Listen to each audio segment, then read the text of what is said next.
আসসালামু আলাইকুম রহমতুল্লাহি ওবরকাতুহু। সম্মানিত দর্শক, অন্তর্বর্তীকালীন সরকারের প্রধান ডক্টর মোহাম্মদ ইউনূস আবার একটি যদি কিন্তুর নির্বাচনের কথা বলেছেন। তিনি বলেছেন যে ডিসেম্বরে নির্বাচন হতে পারে, আবার যদি ডিসেম্বরে নির্বাচন না হয় তাহলে কোনো অবস্থাতে জুন মাসের একটা তারিখ দিয়ে বলেছেন যে এত তারিখের পরে হবে না। এখন দেখেন তো, আসলে এই যে একজন বয়স্ক মানুষ, আমরা যাকে মাথায় করে রেখেছি, আমরা যাকে সম্মান করেছি, তার মুখে এই ধরনের কথাবার্তা আসলে মানায়? এখানে যিনি কমান্ডার হবেন, দেশ পরিচালনা করবেন, তার জবানের উপর মানুষের বিশ্বাস থাকতে হবে যে এই লোকটা যা বলেন তা করে ছাড়েন। এখন রাজনীতিতে আসলে কোনো যদি কিন্তু নেই, এখানে ভেরি স্ট্রেট অ্যান্ড ফরওয়ার্ড, আমি এই কাজটি করব, জনগণের নিকট কমিটমেন্ট, এবং পরবর্তীতে আপনাকে সেই কাজটি করে দেখাতে হবে। যেমন রাজনীতির যখন ময়দান হয়, সেই রাজনীতির ময়দানে নির্বাচন যখন হয় তখন প্রতিটি নির্বাচনের আগে নির্বাচনের একটা ম্যানিফেস্টো থাকে রাজনৈতিক দলের। সেখানে জাতির কাছে তাকে একটা সুনির্দিষ্টভাবে কমিটমেন্ট করতে হয় যে আমরা এই কাজগুলো করব যদি ক্ষমতায় যাই, এবং সেই কাজের ভিত্তিতে জনগণ তাদেরকে ভোট দেয় এবং তারা সেই কাজগুলো করে। যদি কেউ না করে তাহলে জনগণ তাকে দ্বিতীয়বার ভোট দেয় না। আওয়ামী লীগ যখন 2009 সনে এলো ক্ষমতায়, তার আগে তাদের যে নির্বাচনী ম্যানিফেস্টো ছিল, সেখানে সেই নির্বাচনী ম্যানিফেস্টোর মধ্যে তারা বলেছিল যে তারা রাষ্ট্র ক্ষমতা এলে যুদ্ধাপরাধের বিচার করবে। তো সেই অনুযায়ী তারা যুদ্ধাপরাধের বিচার করেছে। আবার ধরুন ডোনাল্ড ট্রাম্প ক্ষমতায় এসেছে, ক্ষমতা আসার আগে তার কতগুলো আমেরিকা ফার্স্ট কতগুলো নীতি দিয়েছে, এবং সেই নীতি তিনি বাস্তবায়ন করার চেষ্টা করেছেন এবং করে যাচ্ছেন একটার পর একটা। সারা দেশ তোলপাড় হয়ে যাচ্ছে, ডাজ নট ম্যাটার, তিনি এগুলো কমিটমেন্ট করেছেন এবং সেই কথার ভিত্তিতে জনগণ তাকে ভোট দিয়েছে। তিনি মেক্সিকো সাগরের নাম পাল্টে দিয়েছেন,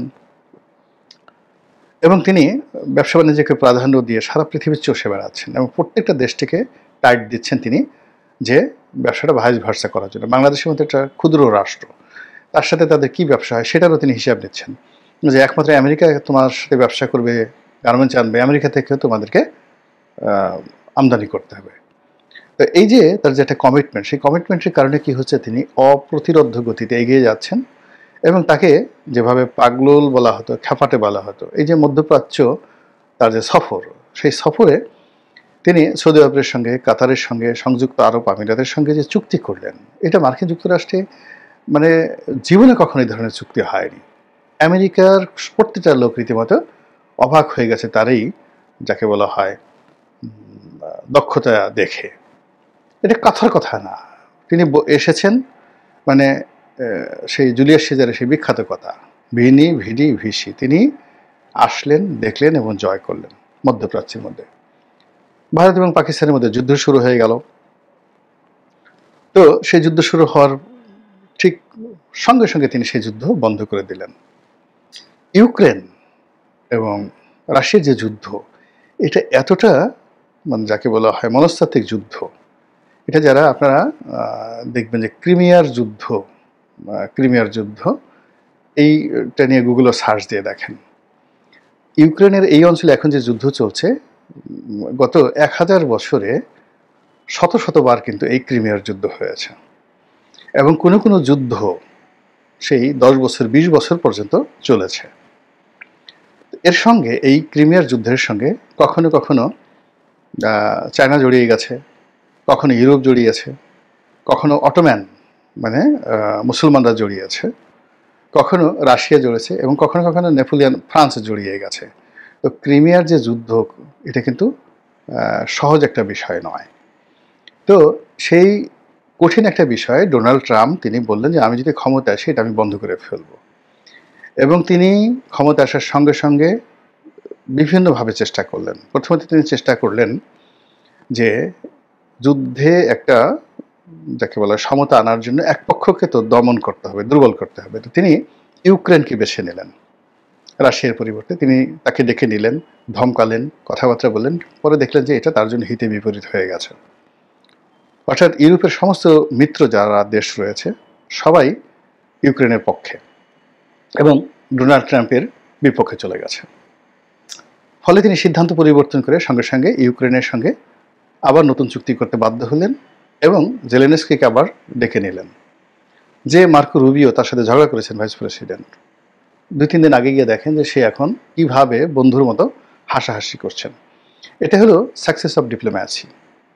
এটা ডোনাল্ড ট্রাম্প করতে পেরেছেন এবং পরবর্তীতে দেখা গেল যে এই যে তুরস্কে যে বৈঠক হচ্ছে আমেরিকান যারা ঊর্ধ্বতন কর্তৃপক্ষ এবং জেলেনস্কির সঙ্গে এবং রাশিয়ার ভ্লাদিমির পুতিন ছাড়া রাশিয়ার সবচেয়ে বড় বড় কর্মকর্তারা বসে কিন্তু বৈঠক করছে।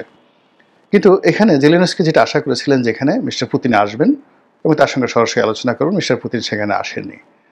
তো এখানে আবার দেখেন তার কি ডিপ্লোমেসি, তিনি বলছেন যে আসলে এটি এত তাড়াতাড়ি হবে না, আমার সঙ্গে পুতিনের সরাসরি বৈঠকে বসতে হবে। এবং আগেরবার আপনার মনে আছে যে তিনি সমস্ত প্রোটোকল ব্রেক করে তিনি উত্তর কোরিয়ার যিনি নেতা তার সঙ্গে তিনি বৈঠক করেছিলেন। তো সেই যে রাজনীতি, সেই রাজনীতির মধ্যে কোনো যদি নাই কিন্তু নেই। সফলতা এমন একটা জিনিস, যুদ্ধ করো অথবা সন্ধি করো, কিন্তু সকালে আসেন বিকেলে দেখা করব।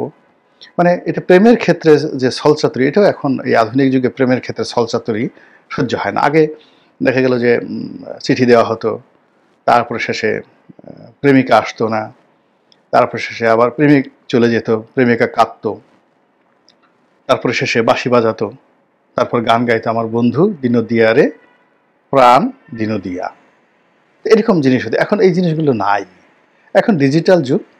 তোমার সঙ্গে আমার সম্পর্ক হবে, আর্থিক চুক্তি কি, বিয়ে হবে না বিয়ে ছাড়া সম্পর্ক হবে, একসাথে থাকবো না আলাদা থাকবো, সংসার চালাতে কত খরচ হবে, তুমি দেবা কত আমি দেবা কত, এর বাইরে এখন আর কোনো আলাপ আলোচনা হচ্ছে না এ যুগের ছেলে মেয়েদের মধ্যে। ফলে আগের মতো সেই যে মানে দিনের পর দিন আকাশের চাঁদের সেই জ্যোৎস্নার আলোকিত করে যে প্রেম চলতে আবহন বাংলা, সেটা এখন একেবারে প্র্যাকটিক্যাল হয়ে গেছে। এখন এখানে বাস্তবতা হলো যে ছেলে বেশ্যা আছে, মেয়ে বেশ্যা আছে। আমাদের দেশে ছেলে বেশ্যা আগে ছিল না। কয়েকদিন আগে আপনি গুলশানে দেখেছেন যেরকম এক ছেলে বেশ্যা, তাকে ধরে তারপর শেষে যে জুলুম করেছে, নির্যাতন করেছে, জাঙ্গিয়াপুরে যেভাবে পিটিয়েছে তাকে যারা ভাড়া করেছিল, দুটো মেয়ে। তো সেই দৃশ্য আসার পর সেই মেয়ে দুটো গ্রেপ্তার হয়েছে। এই সমাজে তো আমরা আজ থেকে 10 বছর আগে এটা কল্পনা করতে পারতাম না।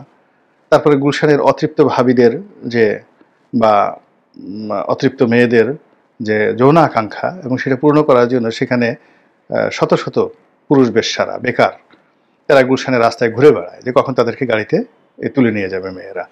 এই ঘটনাটা তো আসলে আগে ছিল না, এখন খুব প্র্যাকটিক্যাল হয়ে গেছে, ভীষণ রকম প্র্যাকটিক্যাল হয়ে গেছে। তো সেই জায়গাতে রাজনীতির মতো সবচেয়ে সেন্সিটিভ একটা জায়গাতে, যেখানে যৌনতা চলে গেছে অর্থের কাছে, ডাইরেক্টিভ হয়ে গেছে, দাম্পত্য চলে গেছে যেখানে হিসাবপত্রের মধ্যে অঙ্কের মধ্যে চলে গেছে, সেখানে ডিসেম্বরে হতে পারে, এই ধরনের কথা বলে উনি ওনার এই বয়সে ওনার জীবনটাকে উনি এলোমেলো করে দিচ্ছেন, ওনার নিজের জীবনটাকে উনি যদি কিন্তুর মধ্যে ফেলে দিচ্ছেন।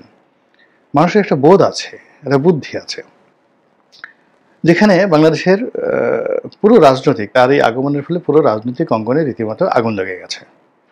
বিএনপি জামাতের এতদিনের সম্পর্ক এটা রক্তক্ষয়ীতে পরিণত হয়েছে।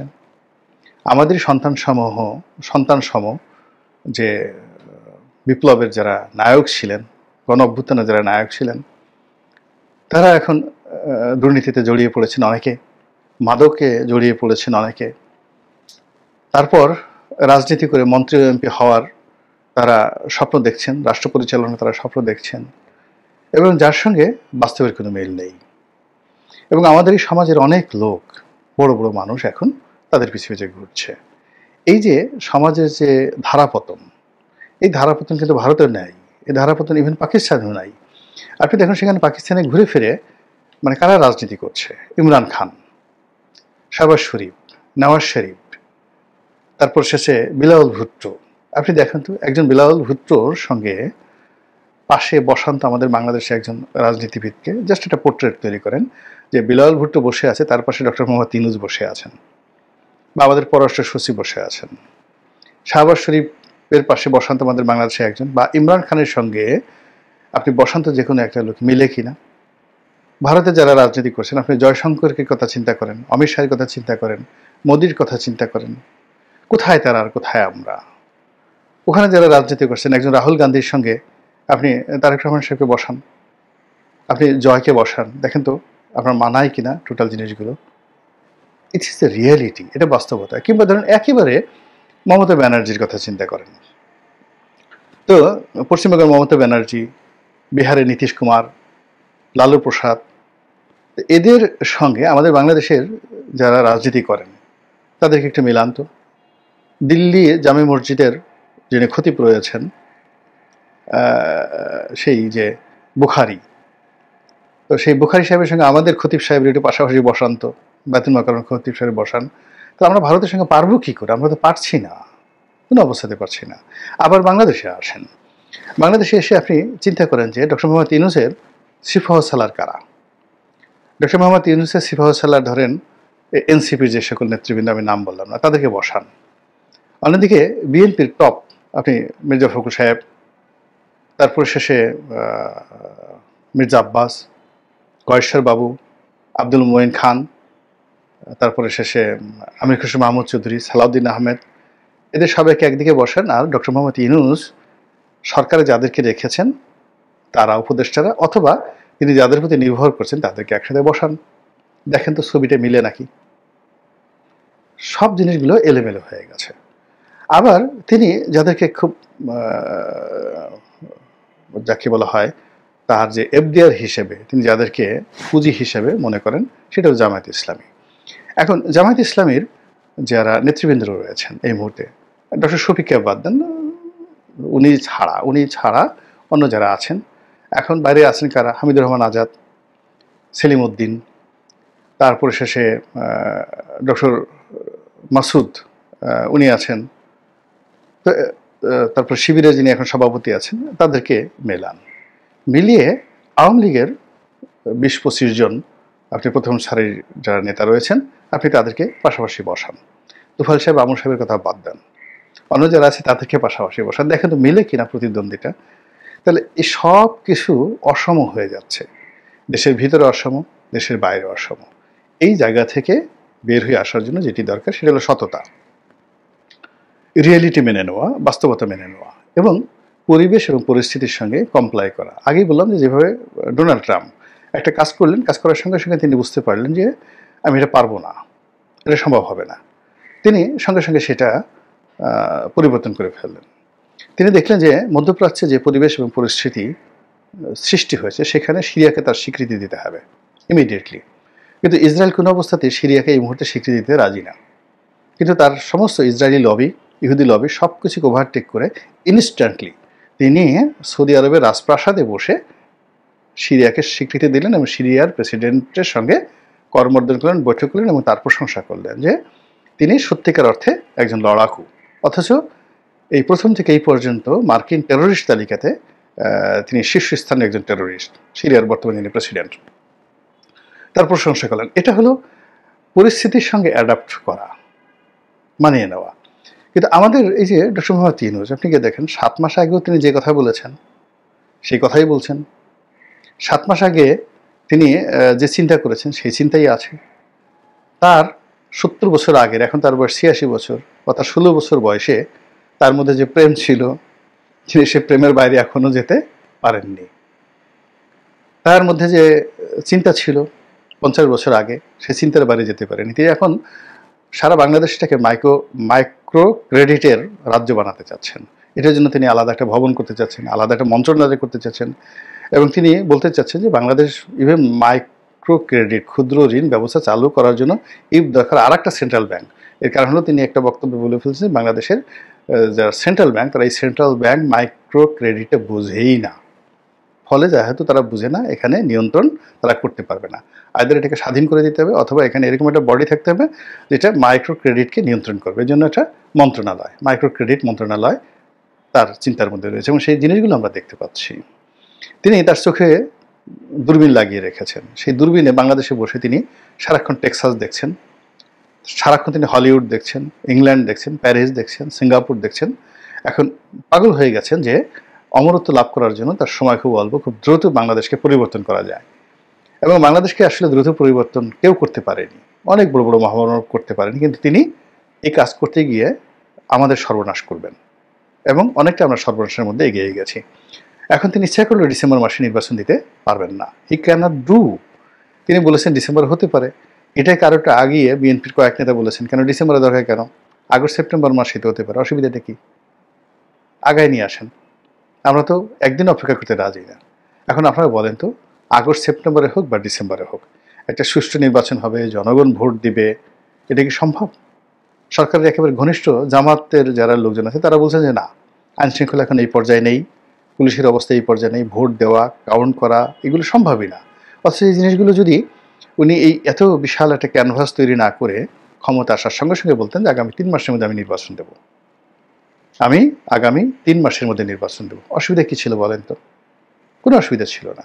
কিন্তু এই যে একটা প্যাচ লাগিয়ে ফেলেছেন, এবং অবাক করার ব্যাপার হলো তিনি এ যাবৎকালে যে প্যাচগুলো লাগিয়েছেন একটা প্যাচ থেকে বের হওয়ার চেষ্টা করেননি। স্বাস্থ্য মন্ত্রণালয় তিনি নূরজাহান বেগমকে দিয়েছেন, গ্রামীণ ব্যাংক চালিয়ে এসেছেন তার সহকর্মী, ভালো কথা। এখন সেই নূরজাহান বেগমকে দিয়ে তার স্বাস্থ্য মন্ত্রণালয় চালাতে হবে, খলিলুর রহমানকে দিয়েই তার নিরাপত্তা বিভাগ চালাতে হবে।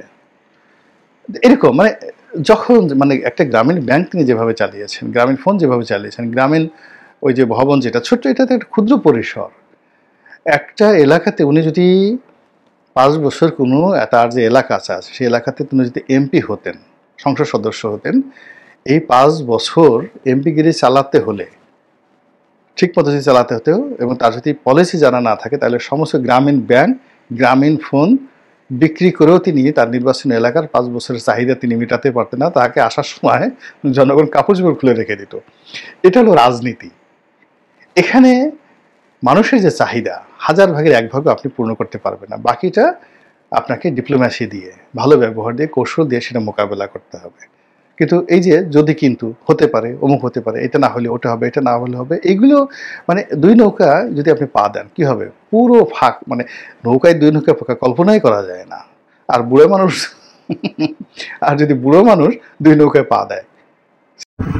নির্বাচন ডিসেম্বর মাসে দিতে হবে, কিন্তু নিয়ে গুরুত্বপূর্ণ তথ্য দিল গোলাম মাওলা রনি। হাড্ডি ভাঙলে ওই হাড্ডি আর কখনো জোড়া লাগে না। তো এখন এই যে একটা অবস্থায় তিনি এই যে নির্বাচনের কথা বলছেন, এইগুলো কেউ সিরিয়াসলি নিচ্ছে না, বরং সবাই এটা নিয়ে রং তামাশা করছে, হাসি তামশা করছে। It's bad, very very bad for our nation. Allah আমাদের সবাইকে হেদায়েত দান করুন এবং হেফাজত করুন। আসসালামু আলাইকুম ওয়া রাহমাতুল্লাহি ওয়া বারাকাতুহু।